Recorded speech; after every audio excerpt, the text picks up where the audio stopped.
দেশে নতুন করে আরও অন্তত ৫০০ কমিউনিটি ক্লিনিক স্থাপনের পরিকল্পনা করেছে কমিউনিটি ক্লিনিক স্বাস্থ্য সহায়তা ট্রাস্ট।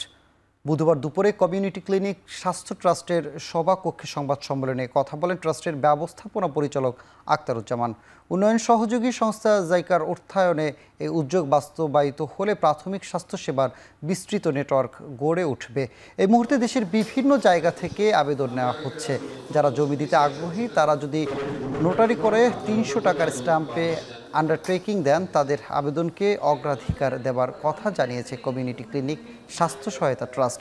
প্রতি ৬,০০০ মানুষের জন্য একটি ক্লিনিক থাকার কথা থাকলেও নানা বাস্তবতায় সবখানে সম্ভব হয়নি। পাহাড়ি, হাওর কিংবা চরাঞ্চলের ১০ থেকে ১৫,০০০ মানুষের জন্য একটি কমিউনিটি ক্লিনিক স্বাস্থ্যসেবা দিতে হিমশিম খাচ্ছেন কর্মীরা।